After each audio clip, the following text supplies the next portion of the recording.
Welcome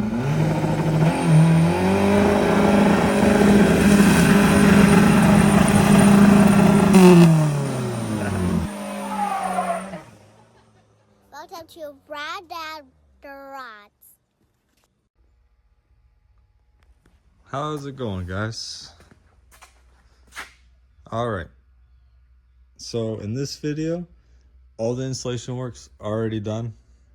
We did it all over the past few days here and there, picked at it, knocked it out. And we're kind of busy, so I didn't feel like filming. But MSD ignitions on the Samurais. This video, I'm going to be able to show you how it's wired on the carbureted and how it's wired on the fuel injected. So on the carbureted, they're both wired the same. It's just with the fuel injection, you need one extra part. It's pretty simple. Super simple. Main black, negative. Your big red, main red, positive on the battery. Magnetic pickup, those are purple and violet. Not going to use those. And then you have a red switch 12 volt and a white to points or amplified trigger. So your red and white, you're actually going to run those to where your factory coil hookup here, which was originally on this one, it was here. And your black and white is going to be your positive, and your brown and white is going to be your negative. So you're going to run your red wire to the black and white wire, and then you're going to run your black wire to your brown wire. And then you'll have two wires left. Remember, violet and green, not going to use them. Your orange and your black, those are going to go to your new coil.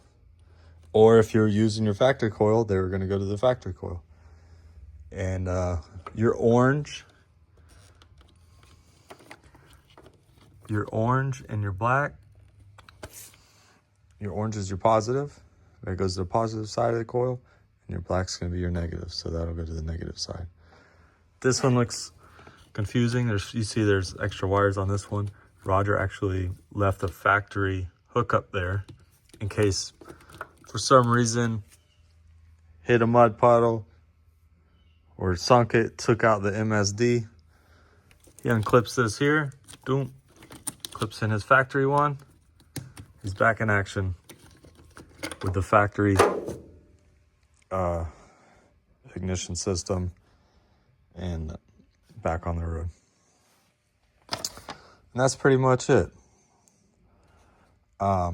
We got this one all hooked up and we had the plug wire off and we weren't seeing no crossover spark or nothing. We're like, shit, it's not working, you know? And then we put a spark plug tester on it. I'm like, okay, yeah, we got spark. Hooked it up, fires right up. A little more responsive.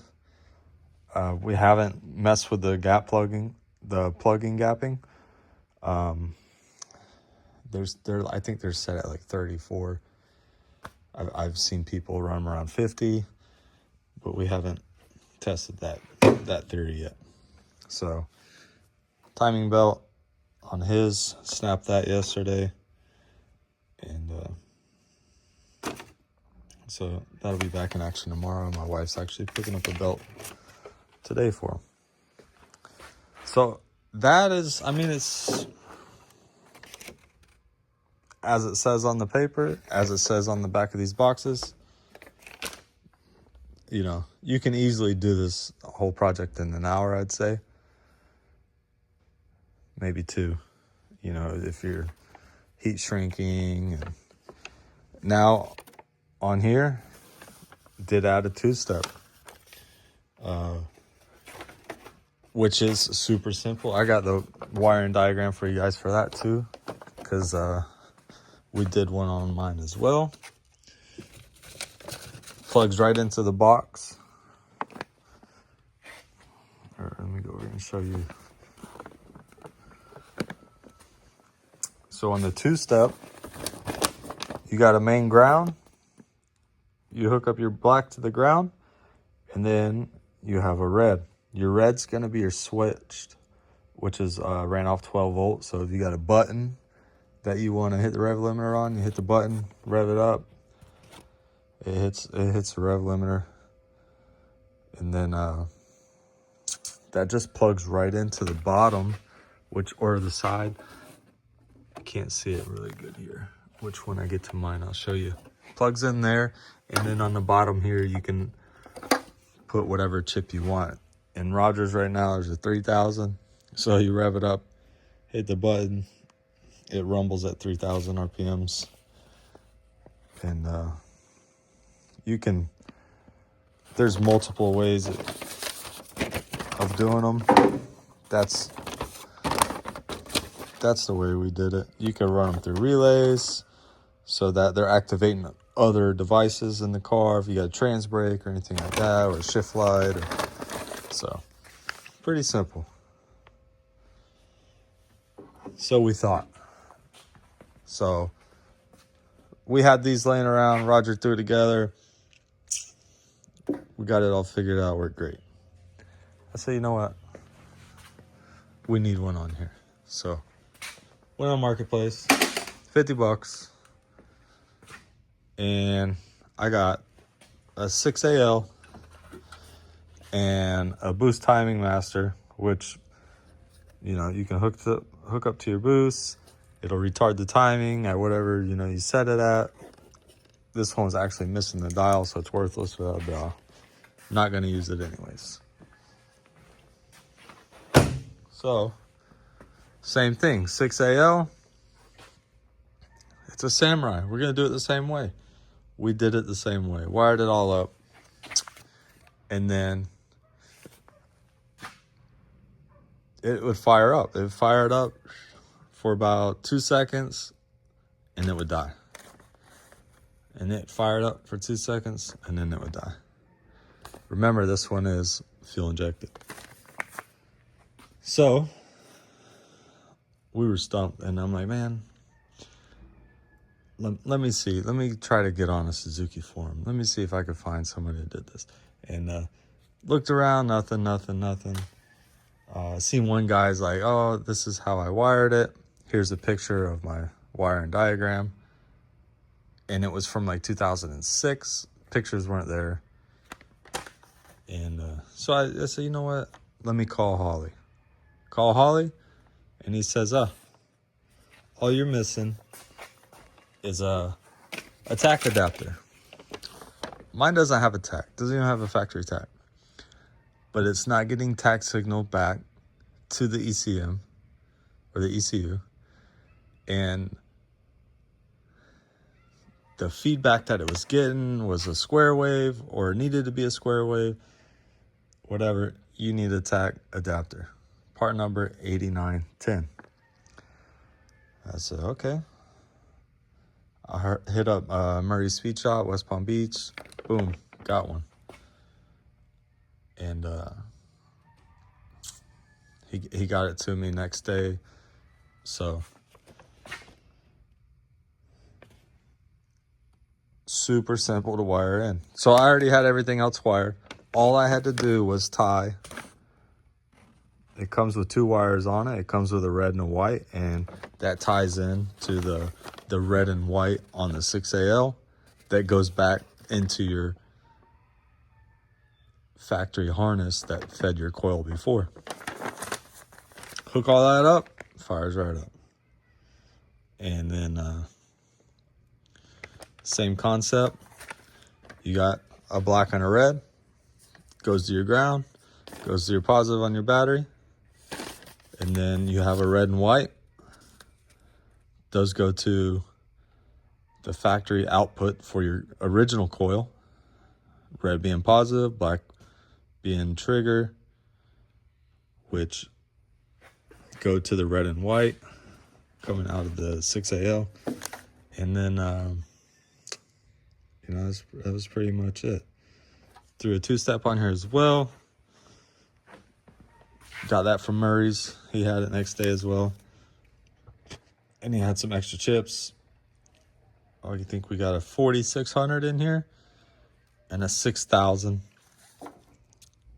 So if you activate it, it's gonna rumble it at 46, and then if you let it rev out on its own, it's gonna hit 6, which is plenty. I read factories on these motors are 65 to 7, and I think I've only hit it one time.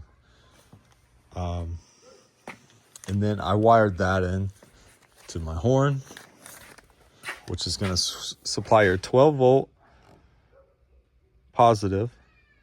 I hopped into the horn relay down there, boom, boom, boom, traced it back, found out where the original horn was. It was down here, boom, hooked it up to my red wire going to my 2-step. So when you hit the horn, oh, added a light to it as well. You hit the horn, rev it up to 4,600, it starts to rumble. That's when the 2-step kicks in. But if anybody's out here trying to do that, you are going to need that part. There's no way around it. So if you grab all this off of Marketplace, I couldn't find one of those on Marketplace. It's this one here. Couldn't find that, so I had to holler at Murray's. You can get them on Amazon or eBay, Jegs, Speedway, Summit, all those carry them. But hooked all that up and it cranks right up. Runs good. It does feel a little more on the bottom end. You can feel some better acceleration. That's pretty much it. Let's see. Crank it up for you. I'll have to get this stand.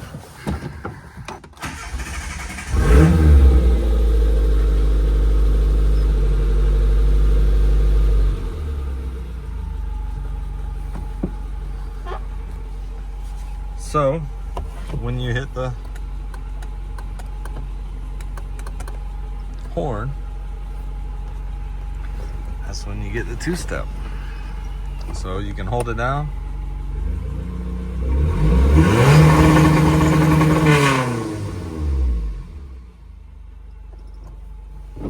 Pretty simple.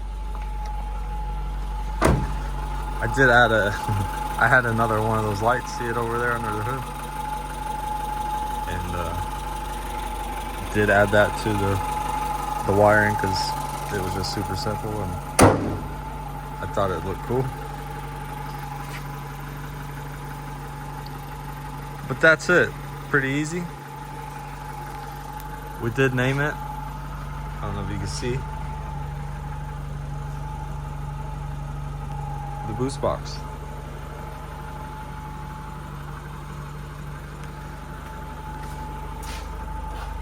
If you guys are new, haven't seen the build videos, it's a stock motor,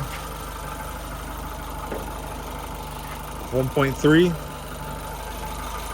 KO3 turbo out of Volkswagen, factory wastegate. It opens at 6 pounds.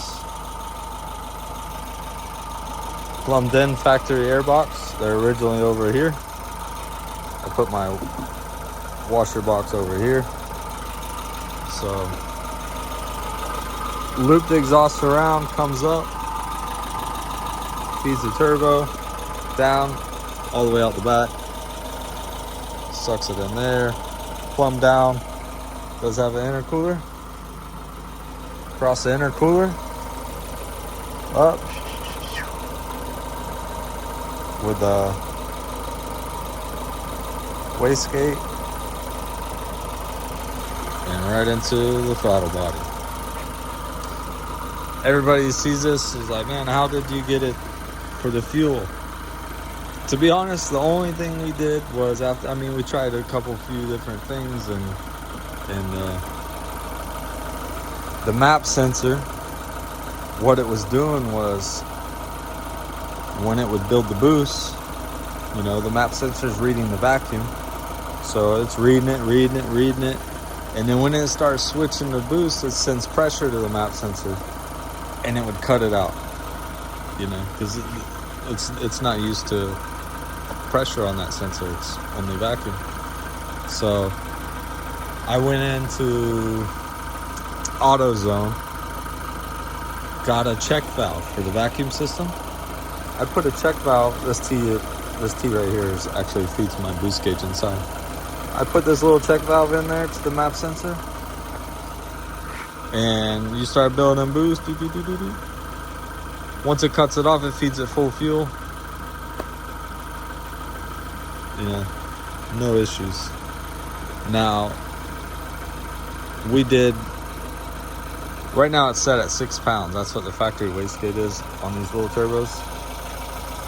Some models, they'll have 3 pounds. Some will have 8. This one has 6. And we played around with it and got it up to 10 pounds. But I don't have enough fuel for that. I can get up to about 8. And it's still happy.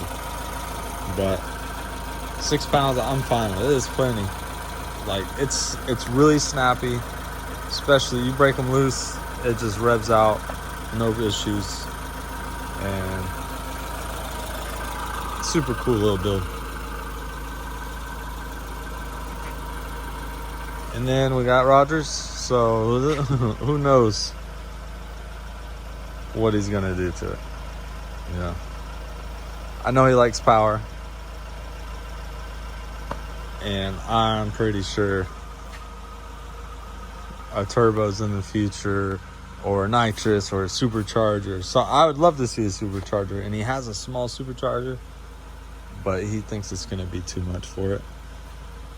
But turbo on the carbureted, so you'd have to do a blow-through system. He'll get something figured out. So I'll do a couple 2-step videos for you, and that's pretty much wrap it up. If you've got any questions, feel free to leave them in the comments.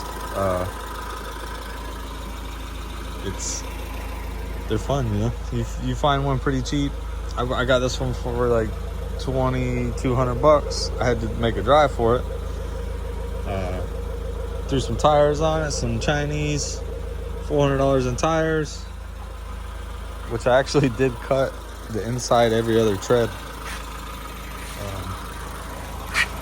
Let's see.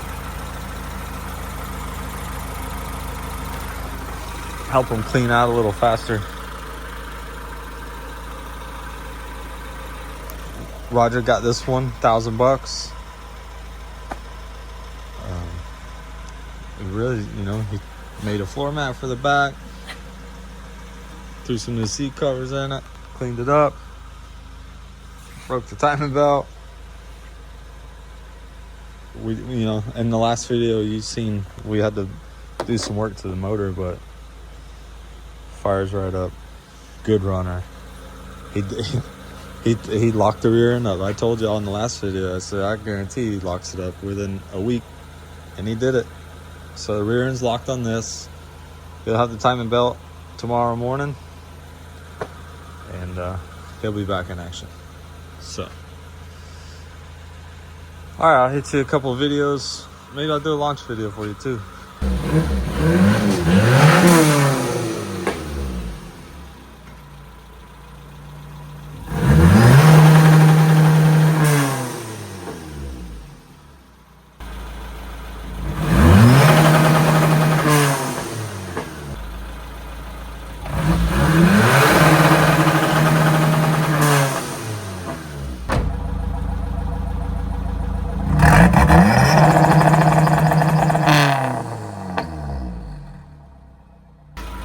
Alright, I'll do one launch.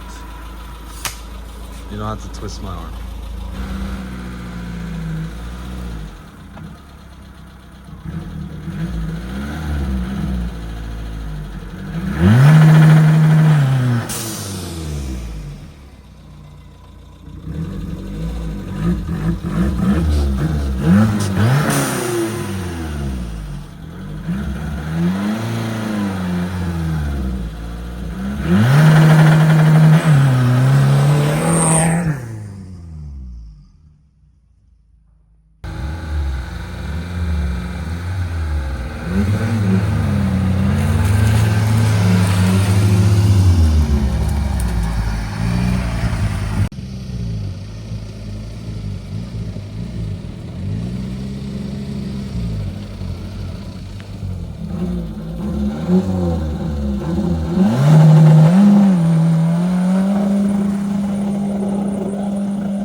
Alright, so it's gonna wrap it up with the boost box. That thing's done. That's ready to go. This is next. He'll have it back together tomorrow. No worries. He did add a little light bar. And he has tires coming. He does. So that's about it. I'm gonna call it quits. Gotta go to my son's ball game. Thanks for watching. Subscribe. Again, if you guys got any questions about doing any of these upgrades, feel free to comment, and I'll be glad to help. Thanks for watching again. See ya.